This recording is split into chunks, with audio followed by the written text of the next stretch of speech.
Welcome everyone to our webinar this afternoon on the COVID pandemic in the areas where it is now surging for the first time in a really big way, in sort of the ways that we saw in other parts of the country a couple of months ago. And so I'm very grateful to our panelists here who have joined us on very short notice. They're all very busy, and so I'm just so grateful that they could join us here. I'll just mention a few things right here at the outset. This is going to be recorded, and so if you need to leave early or if you miss a point or whatever, don't worry, you don't need to catch everything. We will send you a recording automatically in the next couple of days, so you don't have to worry about any of that. We have a couple of opportunities on our website that I want to make you aware of. We have a grant program from the Henry Luce Foundation on building resilience in frontline COVID responders, such as chaplains. So we have two programs. One of them is a micro grant program that chaplains and then administrators or others that they're working with in an institution can apply for to build programming in their institutions to support other frontline providers as well. So please do check that out. We also have a program that we just announced today at noon that is support groups for chaplains who are on the front lines. These are online support groups that are going to begin at the end of this month and then later throughout the fall. It's entirely confidential. It's just a wonderful resource. I will put the links for those in the chat box here in a minute, and so you can check that out later on. And then finally, we'll have a Q&A session at the end of this, and you can drop your questions into the question function on your control bar over there on the right, and we will answer those towards the end. So let me introduce our guest.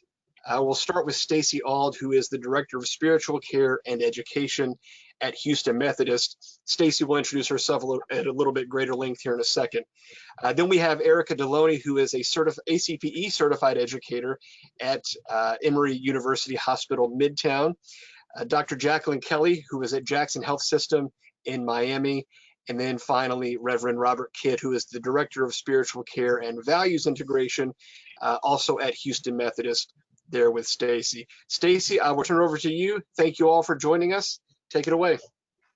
Thank you, Michael. I appreciate the invitation to join you all today. And so to begin, just a little bit about myself. I've been here at Houston Methodist for 11 years now. I'm an ordained United Methodist elder in our conference here in Texas. I started here as a CPE student and then transitioned into staff chaplain and functioned in that capacity for about 5 years, and then the last almost 5 years have been the director of the department. So we've got about 1,000-bed hospital here in the Med Center, my location, and I have 12 full-time chaplains serving with 2 part-time chaplains, a few PRNs, and then we also have a CPE program here that helps round out our coverage so that we can offer 24/7 care here in our hospital. So that situates me a little bit and a little bit about where I am and feel very connected to this hospital just with my United Methodist relationship. So when I think back, I'm just going to share a little bit about my experience over the last 5 or 6 months. When I think back to March and April, looking back now that I've been through July, makes me realize that March and April were just kind of, we joined the country specifically kind of in its initial wondering of what's going to happen. We were definitely watching New York and big places like that from a distance, kind of wondering, oh my gosh, is that going to hit us here in Houston?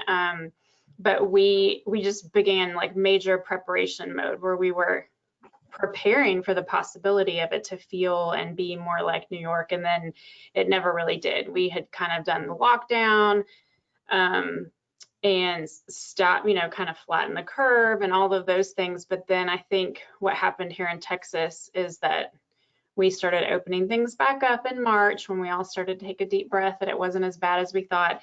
And then I think Memorial Day weekend here for us in Texas was a pretty pivotal, oh my gosh, I can't even say that word, time. That weekend, I think like everybody just went nuts in here in Texas and started gathering with their families and went back to the beach and did all sorts of things.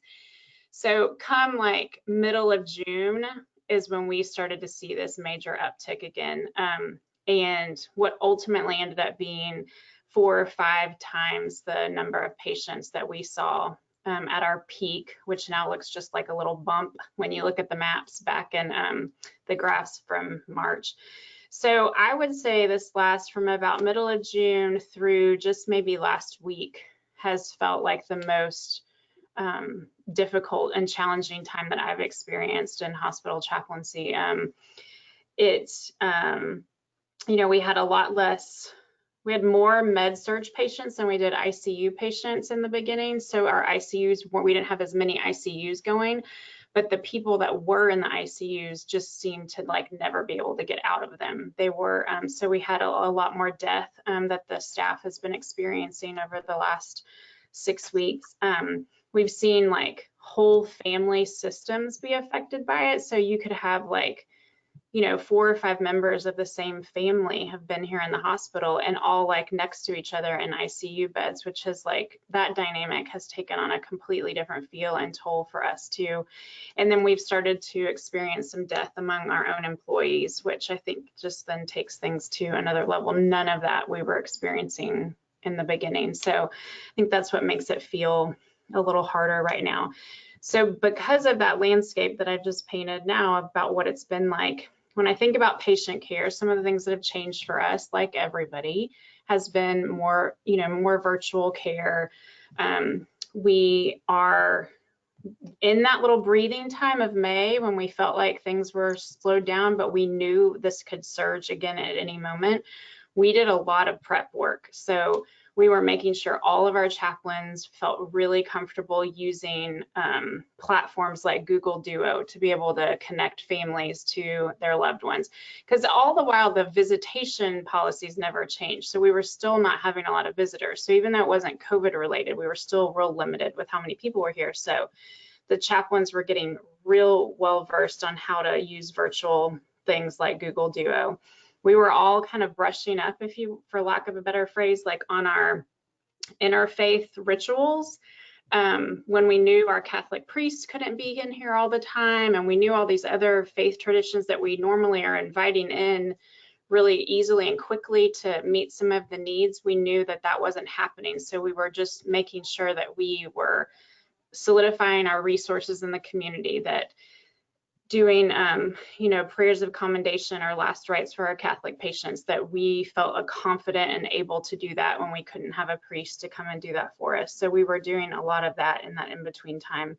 And then I think that we, when it comes to, so that was a lot of patient care, a lot of connecting with families. We saw that anxiety within our whole hospital system, where when the families weren't here, they were kind of making it really difficult on the nursing staff, asking, you know, almost trying to force their way for us to change our minds and change our decision about letting, please let us in, please let us in. And that was causing a whole bunch of anxiety for the clinical staff. So we just upped our game and started making as many phone calls as we could to family. And they really were able to see that as a little bit of a lifeline into the hospital. And that helped bring down some of that anxiety and made the patient care from a clinical perspective a little bit smoother, because nurses weren't trying to also deal with these family dynamics. So not that we were not paying attention to the patients who were in-house, but it really, this huge shift to focusing on families outside of the hospital and trying to relieve some of their anxiety, I think was a big shift for us. And then the last, the staff care obviously ramped up. I mean, we probably increased, we do keep some self-reported stats on like how many one-on-one interactions we have with staff and group huddles and things like that. And all of that increased by like 70% of normal time. So lots of increased staff care. 2 of the things I would say we've done differently in the past month. Our CEO was like, look, it is so stressful in here. I just need y'all to start planning fun things again. Like, you got to interject some laughter, some fun back into this environment, because it is too serious. And while we still are very serious, like, our staff needs just an outlet for some of this.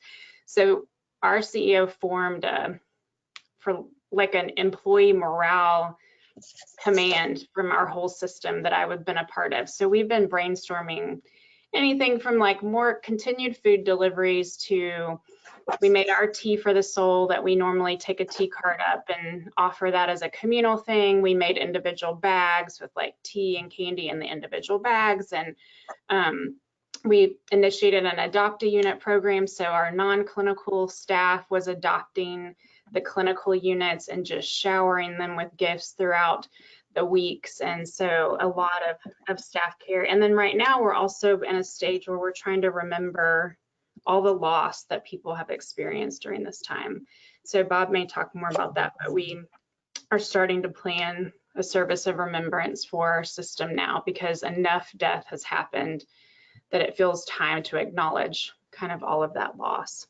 So those are some of the things. And then the last thing I would say was just from a standpoint of caring for my staff as the chaplains, like real intense communication. So anything I learned from the top, like I am pushing it down to them. So they feel informed about the numbers. They feel informed about like what our trends are, how are we doing as a whole. It helps them feel like they can approach the day better. So at 8 o'clock every morning, I give them as much information as I have to help them feel informed. And I've done more of an intentional rounding on them. I ask them about their own self-care.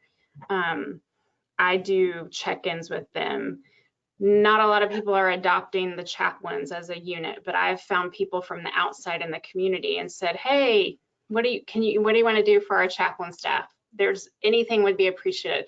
So at least once a week, I have somebody delivering the chaplains a meal or writing them little notes or something like that. So I've done my best to try to get some support for our team too in-house to try to make it a little easier.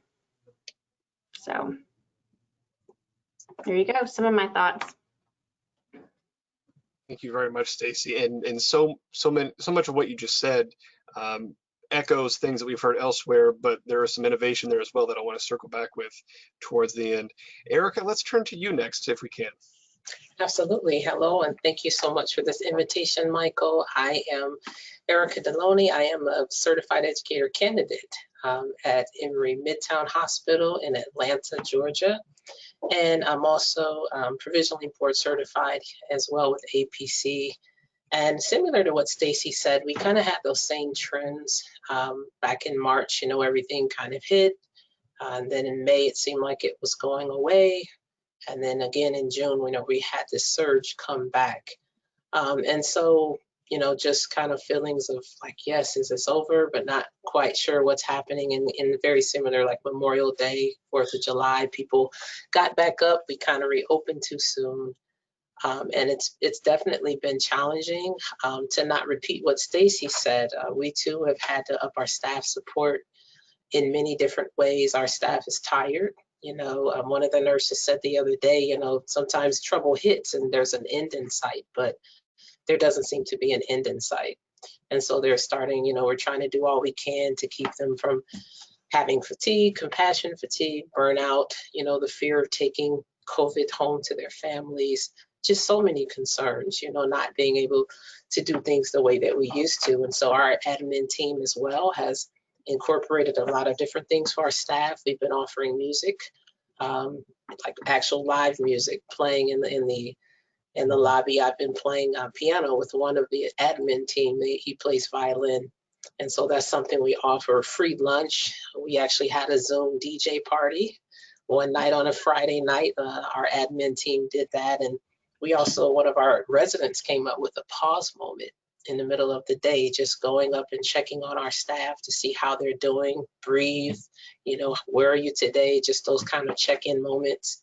We also offer something called healing spaces here, where we have zero gravity chairs with aromatherapy, and we have a water feature, and we play soft music. And so they come for 12 minutes when the nurses and the staff can get away, and they just sit and just kind of catch their breath in that middle of the day. And so that's been something, you know, we're trying to keep our staff encouraged, and, you know, respiratory therapy as well as environmental services. You know, our nurses and our doctors have been working hard, but also our other staff as well. You know, we're trying to make sure everyone is remembered in that. And And just caring for patients, I know for me, it's been different.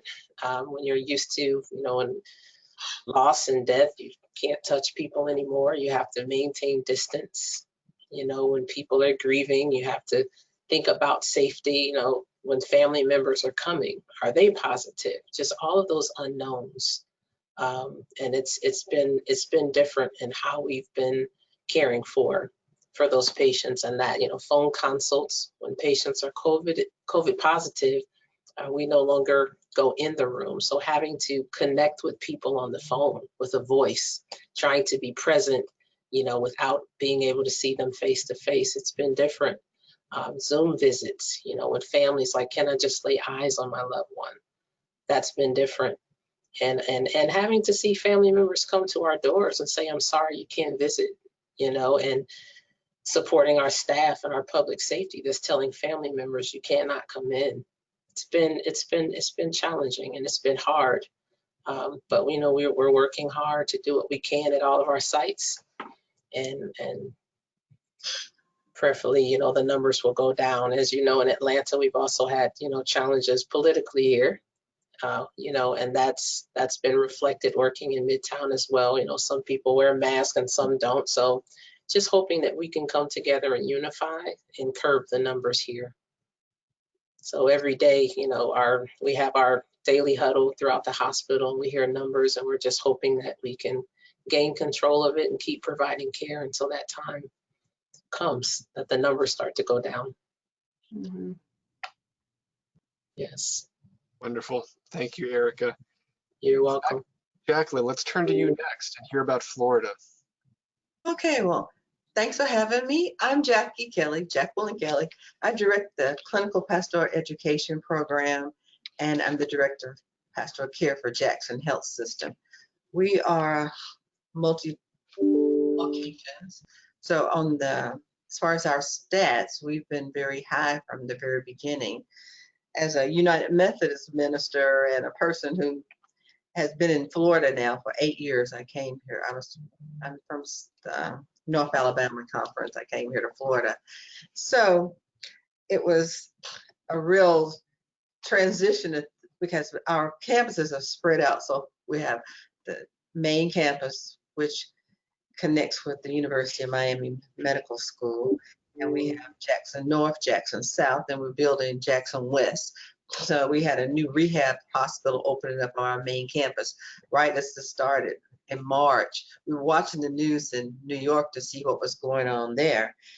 And with the people who traveled from New York to Florida, the snowbirds, the traffic was picking up. So our administrators and epidemiologists were all watching to see what the numbers were in New York, knowing that it would be coming this way. It wasn't going to be a question about was it, but it was like, when do we start seeing patients?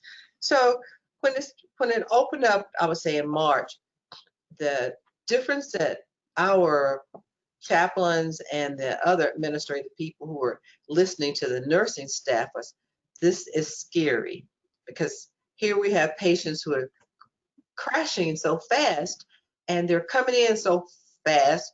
What are we going to do? Do we have the PPE that we need? Do we have the space? So the administrators did a really good job to try to deal with the anxiety of the staff who were going to have to work in these situations.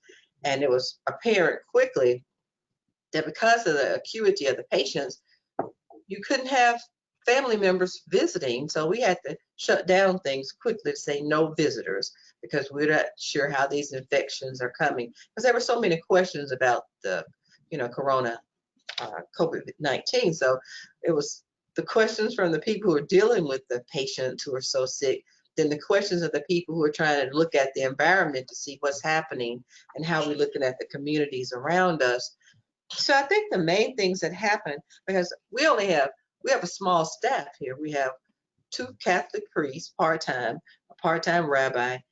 We have 1 staff chaplain, and myself, I'm the director, so I can't do all these visits between the 3 hospitals, plus run the CPE program and everything else that's going on.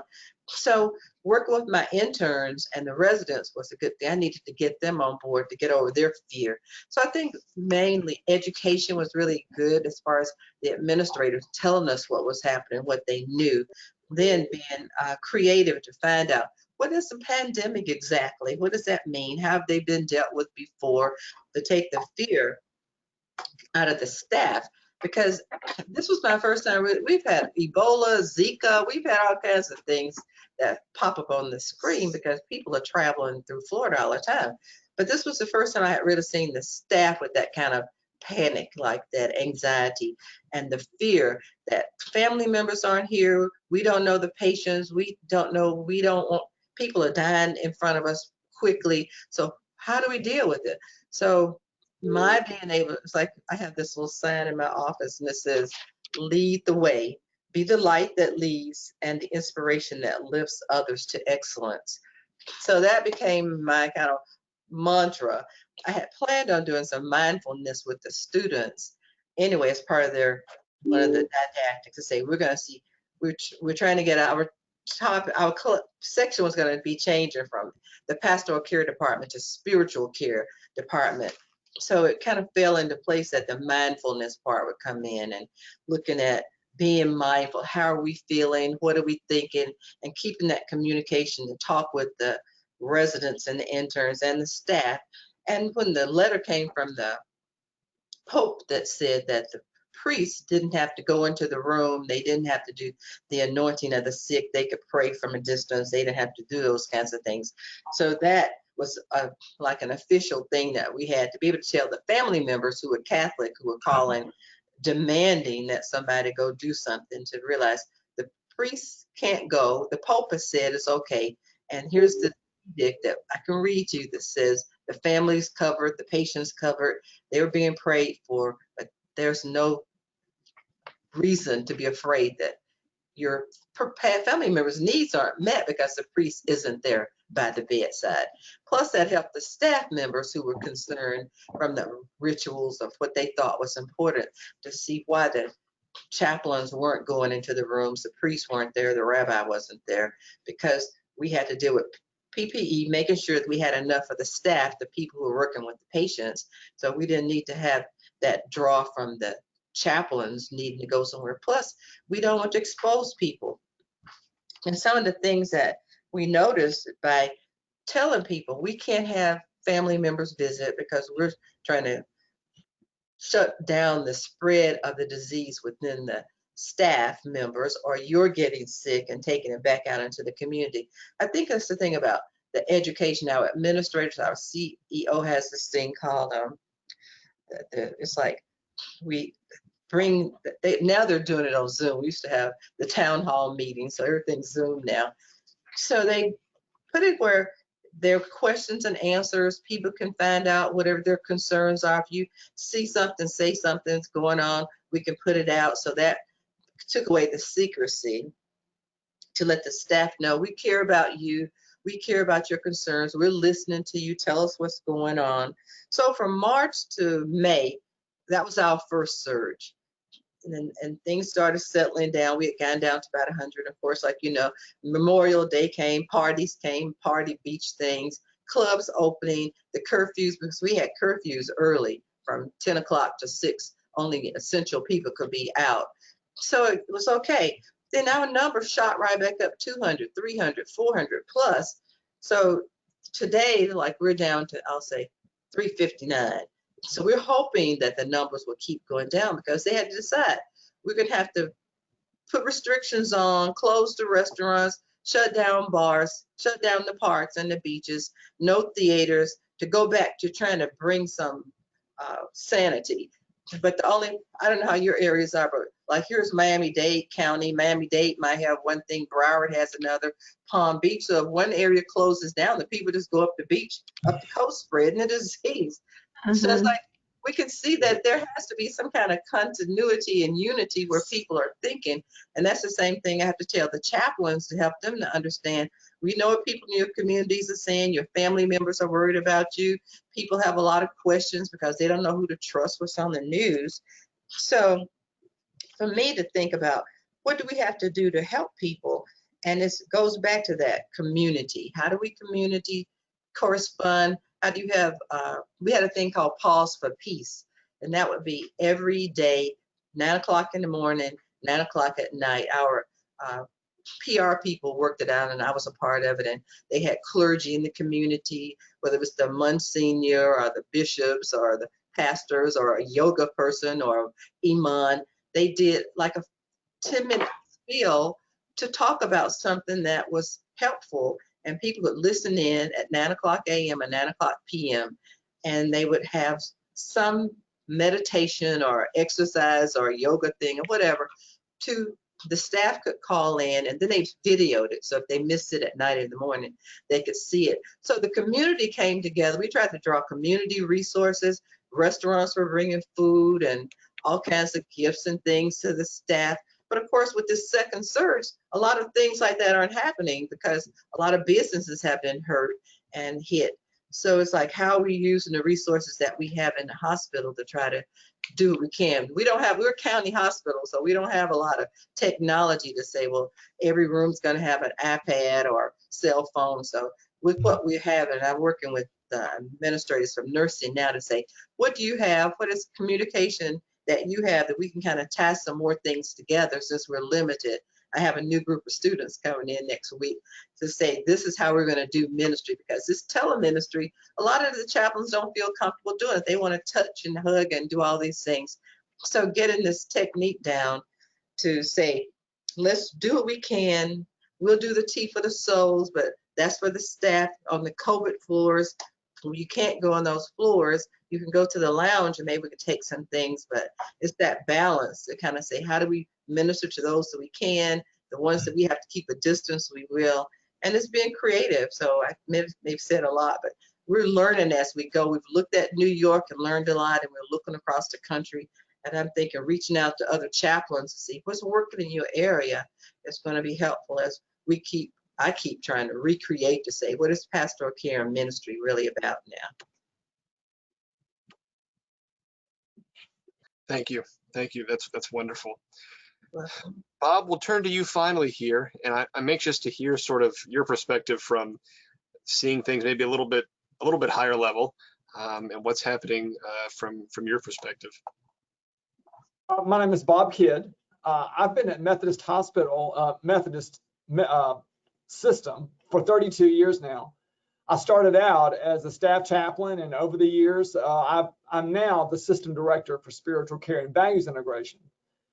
One of the interesting things that's happened in COVID, and I think this is probably true not only in Texas, but I imagine in Georgia as well, but it's given us the opportunity to expand the definition of spiritual care, because there have been so many opportunities in this really critical time to help people understand that spiritual care in a healthcare system is not just about praying with the dying, and it's not just about supporting the staff.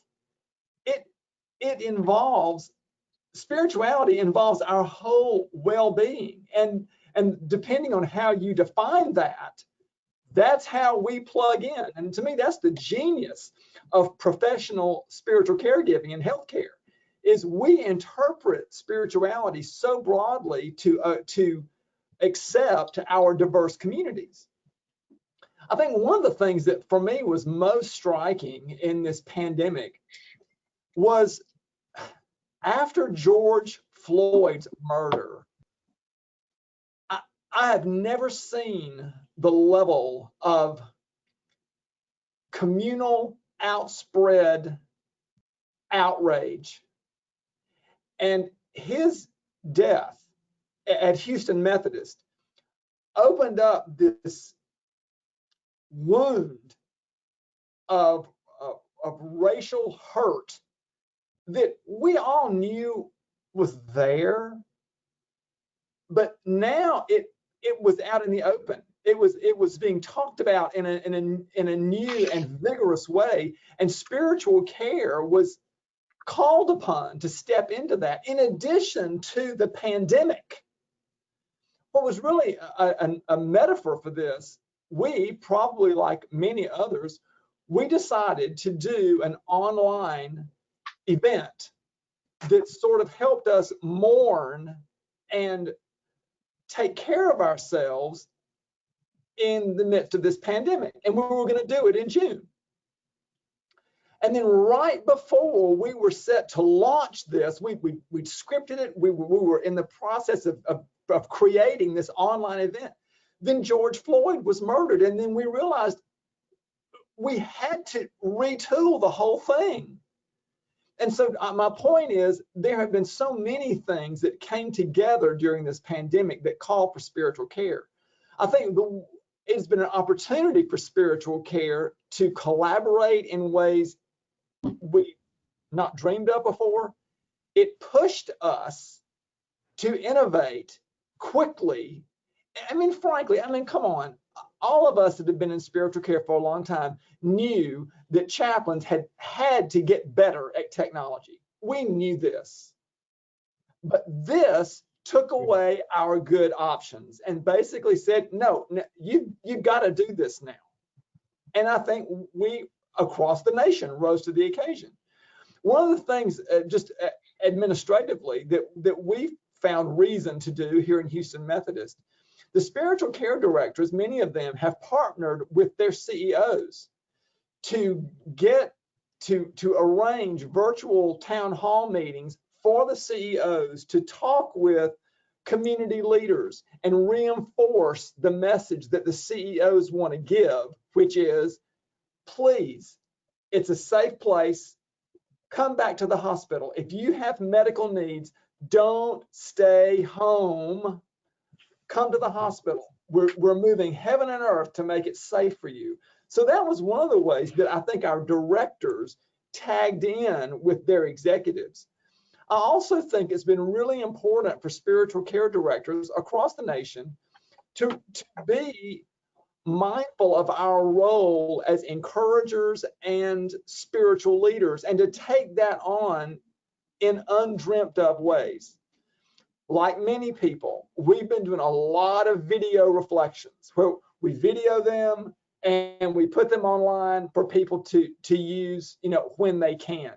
We're putting services online.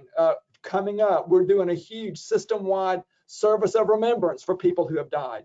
So at an administrative level, coordinating and helping to collaborate with the interdisciplinarians all over the system, particularly in HR and organizational development and in guest services.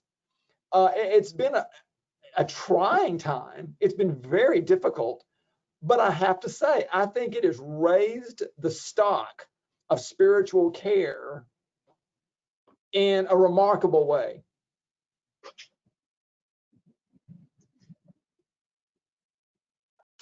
Thank you, Bob. And actually, I was just having a conversation with someone a few hours ago about the various things that chaplains have had to put into place now that a year ago, people said, that's impossible. You can't do telechaplain.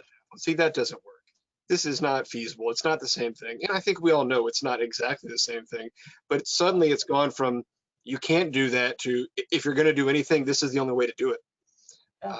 And of course, we wish that this wasn't the way that we got there, but in another way, it's forcing the field forward to adapt in useful ways for the future as well. So thank you all. One of the things that we're experimenting with is, of course, we all want to get back to holding people's hands. We want to get hugging people. We want that.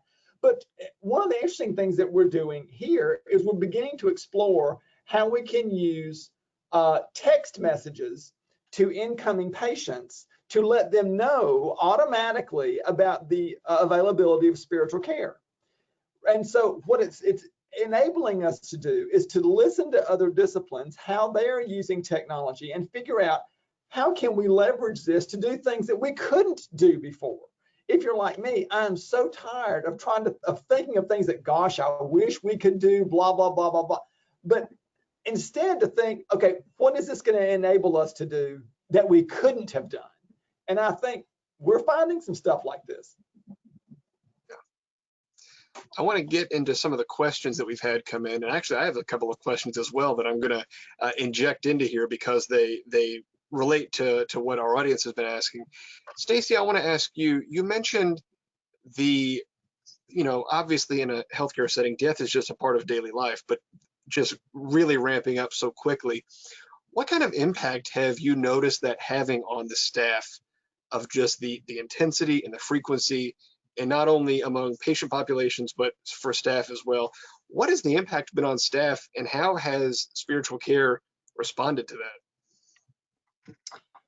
Yeah, so I mean, just to have a little bit of context, I would, you know, this last month in July, just alone, the hospital stats for our deaths were right at double the average of what we normally have. So, you know, and one of our rituals as a spiritual care team every morning when we huddle at 8 o'clock in the morning is that we review the last 24 hours, and we read off the names and say a prayer for those who have died in our hospital that 24 hours prior.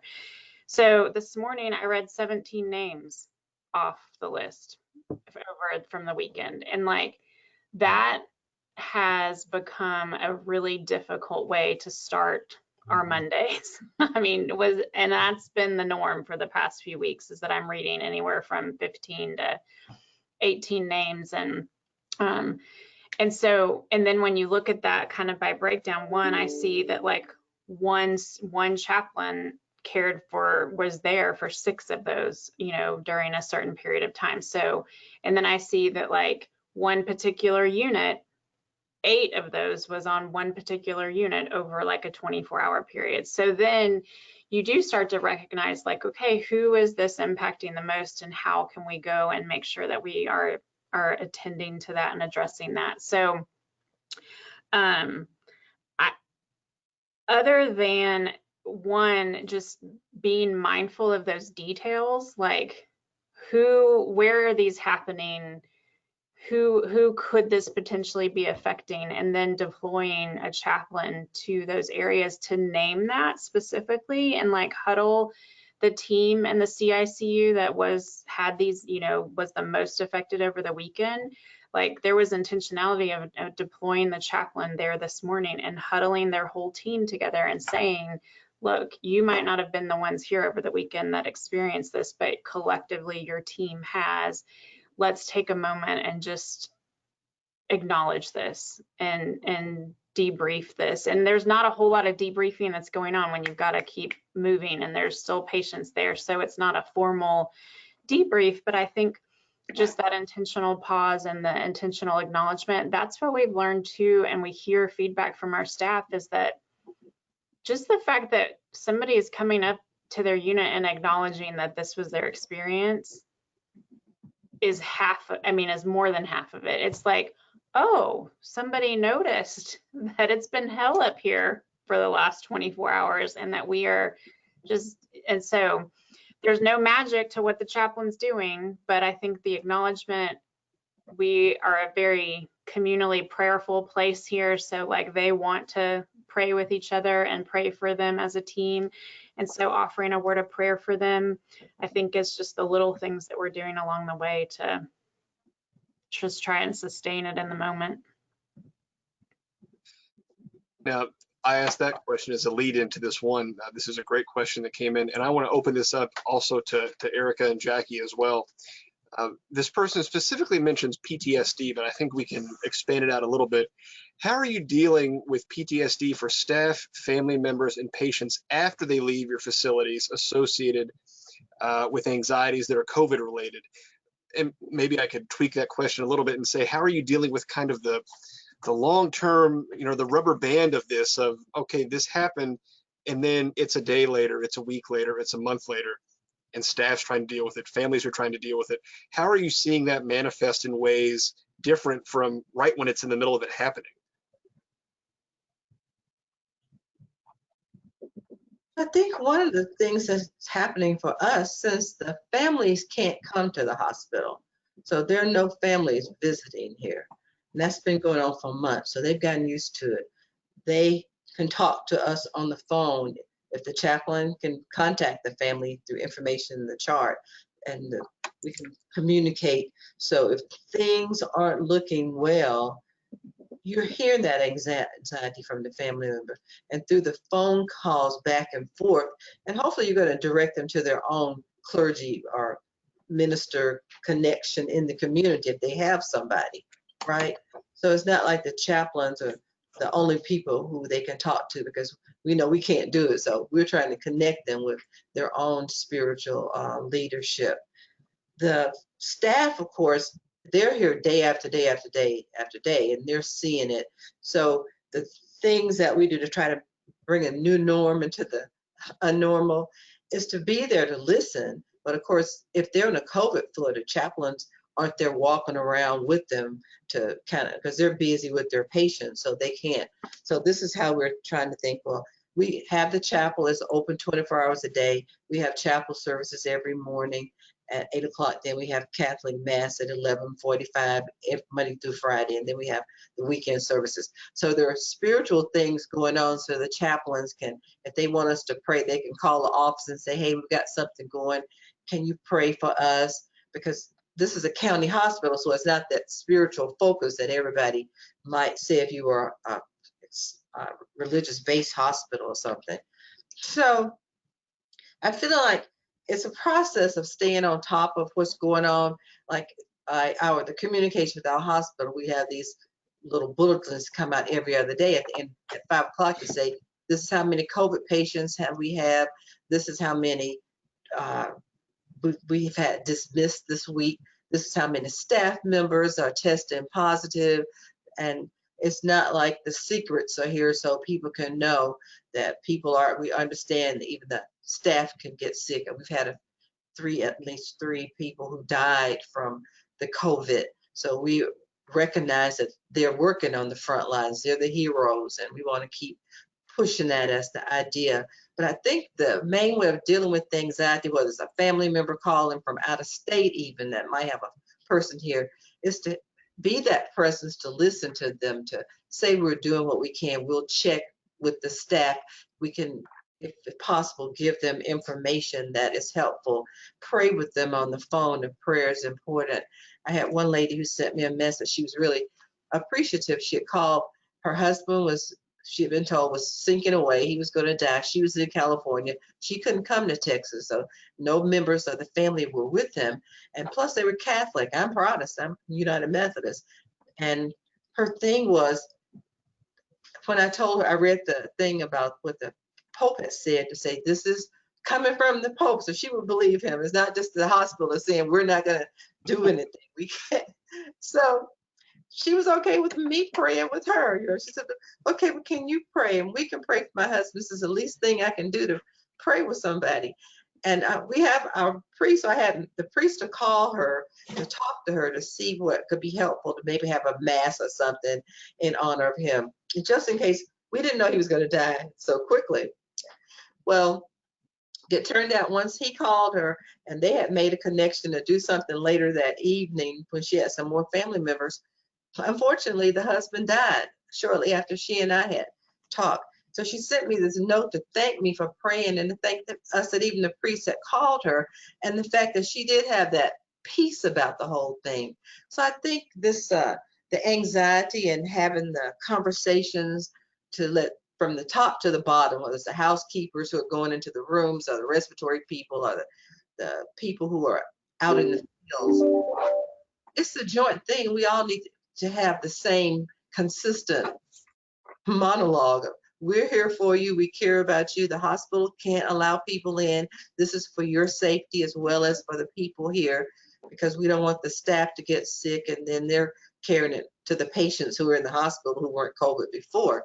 So it's trying to keep that balance. We had to shut down non-essential surgeries. Money was being lost. We know it's economics. People aren't getting their raises or aren't getting their PTO money cashed in, different things, but we're trying to keep people working. So you listen to the values of the people who are working, the ones who are taking a risk, and also listen to the sadness for the people who are feeling so helpless. And I'll just say, here within the Emory healthcare system, we work a lot interdisciplinary. So, our social workers, patient advocacy, we even have a bereavement support line, in cases of death. Sometimes when families leave, they give them that card and that information. So if they have problems once they leave or concerns or need for resources, they can call that bereavement line, and that team will follow up with them in cases of like people that are COVID positive and dealing with homelessness. Then we have our social services department that will do some follow-up or some references there, as well as, you know, chaplaincy, as well as like connecting with the faith leaders. And in terms of our staff, one thing that has really helped us is prior to COVID, our executive director, George Grant, and all of our directors within all of the sites at Emory are really big on staff support. So pre-COVID, we are expected every day to do a pastoral wave. Just, hey, how are you doing? Just show your presence. And sometimes staff, you know, I'm busy, hello. And then after a while, when a crisis hits, that relationship has been established. So one thing that really helped us with COVID is we already had built those relationships. Our directors of spiritual health team up with unit directors and nurses. So when there is a need, we'll have like a unit nurse or a director will call them and say, hey, I have a staff member that's not having a good day. I have a staff member that's overwhelmed. Can you meet them in the chapel? Can you come and provide support? And we have chaplains that do that. And we've also increased our presence in the huddles. There's several different times, but at least once or twice a week, we have a chaplain in every unit's huddle to show that support, to give an encouraging word. Sometimes we incorporate our CBCT program, which is our cognitive-based compassionate training. So there's meditation and there's different mediums and different ways that we try to meet our staff. So that's what we've been doing here. We have this question that relates to kind of the where all of you are located in terms of the size of your systems. We heard relatively early on in the pandemic that the way that this was affecting various communities was different. Minority communities were experiencing this much differently from white communities. Given that all of you all are in systems that are large to a greater or lesser extent, are you noticing that even within your own systems, or maybe you aren't, but if you are, is spiritual care sort of responding to that in any sort of different way? This gets to Bob's point at the beginning about two pandemics colliding, but I'm just wondering what it looks like where you are. Ask your question again. I don't think I got that. We heard early on that the pandemic was affecting different communities differently. The communities of color had much higher infection rates, higher death rates, and so on. Are you seeing that within your systems? Yeah, that has been part of, as our CEO, Mr. McGoy, said, before we could tell by zip codes where the COVID was, but now it's in every zip code. So part of this opening things up where before it was the nursing homes in North Miami Beach, or the assisted living places, or under the homeless communities, or those kinds of things. Those were our over 65, 50s. Now it's the 30, 40-year-olds coming in, and it's all races. So it's not just to say it's the people who are sicker because they were already sick or didn't have what they needed, or they already had other problems in their medical care. So we're seeing it with all communities now, but the harder hit communities are the Hispanic or African American or Haitian communities here in Florida. Yeah, I think some of this stuff, that's not where I have necessarily plugged in, but I see a lot of those statistics come through from our town halls and things like that they follow all the demographics. And even here in Houston, you know, the demographic that shot up the most is the Hispanic community, and realizing that a lot of our education and our access to things that we needed to do more focus on things in the Spanish language. And we were doing a lot of PR stuff to try to educate the community in English, but I've heard and seen a lot more efforts into trying to break into some of those other parts of Houston, because that definitely has been the biggest increase from a demographic perspective, is our Hispanic community. And just acknowledging like Just the living environments of a lot of, just the communal nature of some of those, especially of the Hispanic community and even of the Black community in our area. Like that's where we're seeing a lot of this familial spread, where we're seeing multiple members of the same family come and be really sick together here in our hospital, just based off of their living more communally than other populations. I want to ask one of the concrete questions that has come in, and I'll apologize to everybody in advance. There are a lot of questions and only so much time, so but we'll ask as many as we can. This is a really good one. Are you finding any relaxation of HIPAA during telephone contact or telechaplaincy? And so a couple of examples. If family members call in, do you confirm that the patient is at the hospital and let them know that a chaplain is caring for them? If you call a family at home, do you leave messages about them? Do you talk to anybody else that's not mentioned in the chart? What are the technicalities around how your chaplaincy practice is operating now? You still have to follow the HIPAA rules, so you're going to be careful about what you say. If the patients can speak, we can ask them, who is the person that you would like us to call to be your contact person? And that would be the person that we would put a note to tell the nurse if we have the family member wants you to talk to so-and-so, or this is a person coming in. But we're not calling, if the ones who are in the ICU who can't speak, they're on a ventilator, we're not doing anything except the contact person to say this is who they want us to talk to, and we'll give them general information. How's the person doing or something, because the nurses can't talk. Really, most of the time, the family members are just anxious, thinking the person's going to die, and they are just want somebody to talk to a lot of times. So they're not really trying to get a lot of medical information. They know the chaplains can't give it to them. So we're careful about, at our place, what we're saying and who we talk to. We're not leaving long messages on the phone except the chaplain call. You can call us back pertaining to your family member, blah, blah, blah. So that's how we're doing it. Yeah, I'd say the same in Atlanta. We are definitely following HIPAA. We pretty much, for telechaplaincy, we're calling referrals. If someone has reached out to us, and in terms of just like calling family without that approval, we're not doing that. We're giving information. I had a case on Sunday night, and someone called and was asking for support for someone that was in labor. They were like, can you go up and check? And I wasn't on duty, but I did call our chaplain on duty, and he called back and said, well, that young lady is COVID positive. And the family member had no idea. So we couldn't go visit her. And I just didn't say anything. I just had to leave that alone. But in those cases, you just never know. And we always have to follow HIPAA and play it safe. So that's our practice. Same, yeah. This is a great one, and I think that everybody can use it immediately. How do you share your worship or meditation moments? And all of you mentioned some various version of this.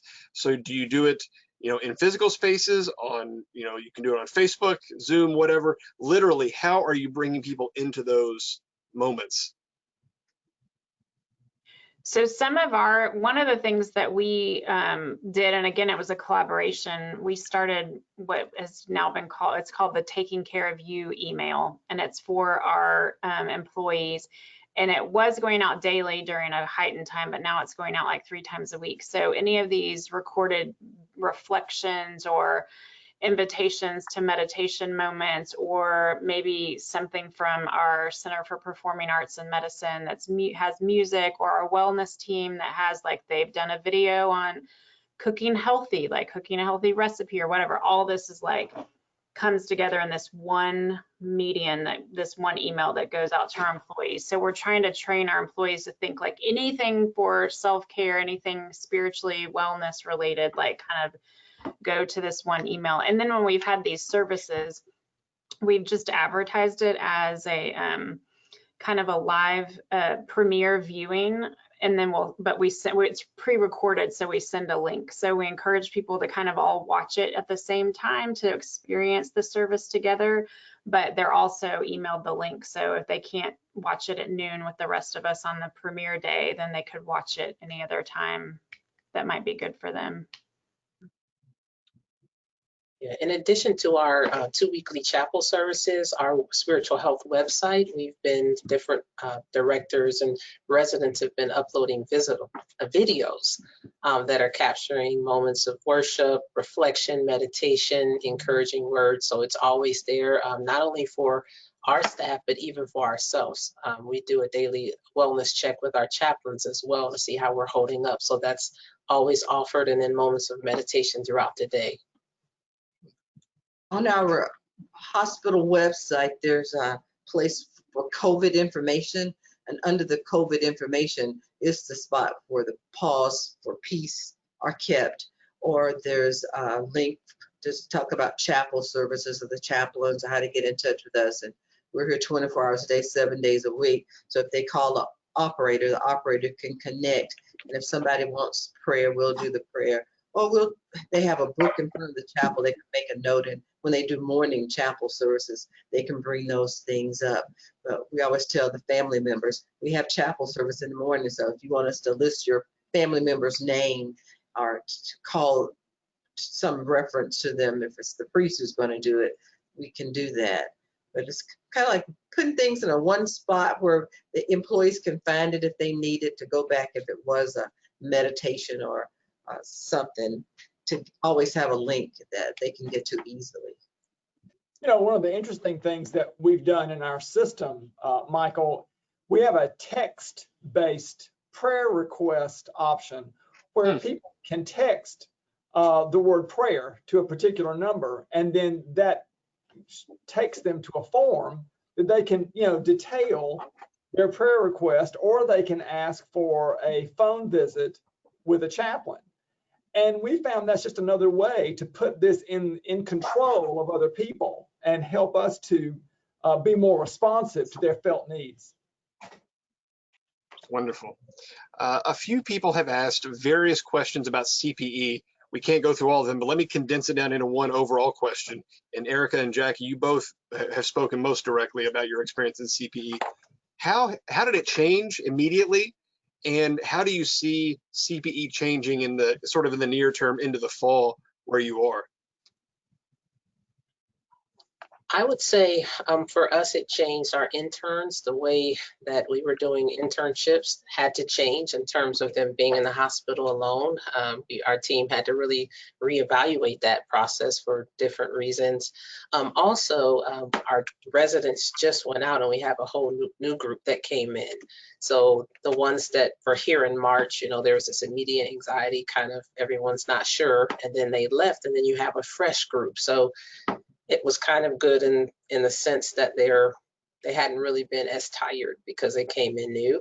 But how it's changing is kind of like what Mr. Robert was saying, is it's different. It's causing us to be innovative. It's causing us to think on our feet. It's causing us to create.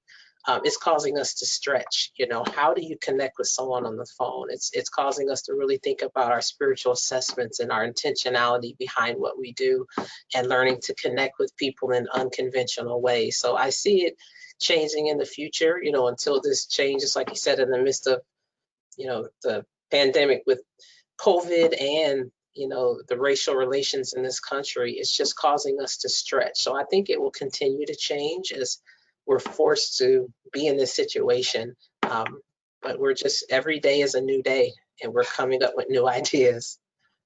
I agree with Erica. I'm hopeful that long term this will help CPE to actually expand, so that we can figure out. I mean, we've been doing distance learning in CPE for a while now, but to get better at doing these didactics online, so that perhaps, for example, we in Houston could offer a CPE unit to a number of other people that were quite remote from us, and figure out a way for them to get their clinical coverage on site somewhere else. But I think it has the potential to expand CPE if we'll do it. What happened here, it was the pressure. Some places were closing up their intern programs or trying to figure out what to do. And since I felt like this is a lifetime. In Jackson, we always have something going on. So if it was the Ebola or Zika or whatever, we had to learn how to deal with the epidemic. And if the nurses and everybody else had to be here, the chaplains need to learn, hey, can't stay at home. I mean, it didn't make a good model to say, oh, we want to do this, but oh, we don't want to do it in that situation. So trying to understand, what is a pandemic really? If we're dealing with epidemics, well, this is just a bigger one, and this is something that's scarier. So this is going to be let's hold on to our shirts and learn how to be the non-anxious presence that we were always talking about in CPE, and dealing with the here and now. So I talk with my students and wanted to see where their anxieties were. Were they afraid? If you're afraid, you don't need to be here really. And if you are afraid, let's talk about the fear and let's see if we can deal with it. And we're going to give you something to work. We're going to protect you. We don't want to kill you, because that's not going to be a good thing. I don't want to die either. So we walk through it step by step. In the meantime, making sure part of their training, the infection control person comes over and teaches them how to put on PPE. Well, now it's more real to understand why you have the 95 mask and you have all these things that we've taught you. Let's go back over it again and take it baby steps. But we're going to walk through this and learn from it instead of running away or just everybody being afraid. So we have to take the baby steps, and really the education, looking at the Spanish flu pandemic, looking at what's happening now to say, this has happened before. It's not a new thing. We're not trying to fool you. Let's listen to what the scientists and the doctors say. Let's stay on board. And it was recreating the program around, let's back away. We're not going to be with COVID, but COVID is a disease like everything else. When AIDS first came along, that was when I was doing my training at first. It was this, let's put on 12 PPE things. We can't go into the rooms or whatever. But after a while, look what we do today with AIDS patients. We don't identify them. So taking this one step at a time has helped me as far as to look at nursing or the administration. I feel like it's a whole system that you have to deal with, because there's so many questions overall. And in a way, the spiritual care people have to be the leaders to really say, if we're going to teach our students how to be on the front line, whether it's going to the military or being in a hospital or the prison, wherever they are, there are going to be many traumatic situations, and we need to help them to learn how to, that's a foundational thing. And then how do you learn in between, in the places where you really don't know, to make this work so that we can be viable? I think a lot of people don't have the knowledge of what chaplains do or what CPE programs are about, and they just think we pray for people when they're dying or something. That's it. But it's a bigger model, and we have to be here creating that model to fit the situations to keep ourselves viable, because I believe we are relevant. We are, first line people just like the rest of them. Essential personnel, right?